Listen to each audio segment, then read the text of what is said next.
Here's another short safety message focused on real-world workplace safety. Today we're going to look at something a little different. Most safety programs put a lot of attention on tool time, site conditions, PP, and critical controls, and that absolutely matters. But there's a risk that often gets missed because it feels so normal, driving for work. For many organizations, the most frequent and most serious exposure isn't the tools, the ladders, or the chemicals. It's the drive to get there. So here's the question to kick us off. What if your biggest safety risk isn't on the job site, but between job sites? And if that's true, how much time are we actually spending identifying and controlling driving hazards? Could it be that your biggest safety risk isn't on the job site, but on the road between work locations? For a lot of workplaces, that's actually true. And this isn't about ignoring other hazards. It's about treating driving like a real work task, because it's a high-frequency, high-severity exposure. Driving often sits in a blind spot because it feels normal. It's not a confined space entry. It's not a lockout. It's not a lift plan. But one mistake can still have permanent consequences. And the conditions change minute to minute.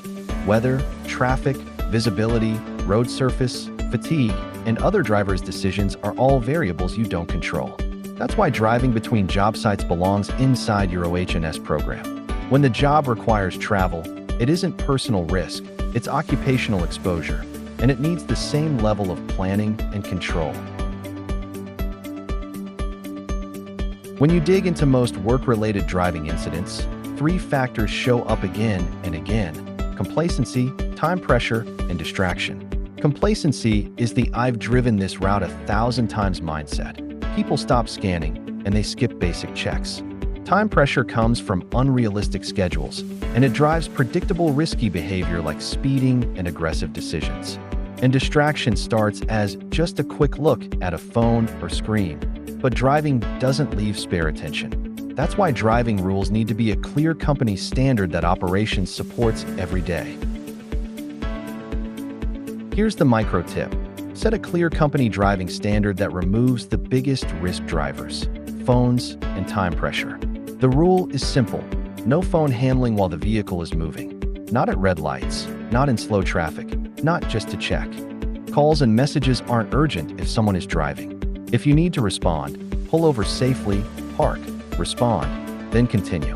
Back that up with realistic travel schedules that include buffer for traffic, weather, and safe stops, and make it clear that supervisors will never pressure someone to break the standard.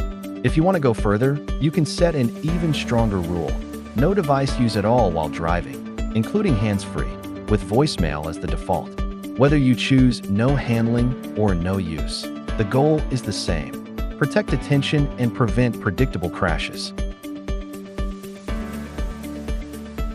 If you need OH&S support that actually changes what happens on the job, not just what's written in a program, visit calgarysafetyconsultants.ca and reach out. We'll help you tighten daily hazard control, coach supervisors to address unsafe actions in the moment, and build a safety culture that produces consistent results instead of relying on luck.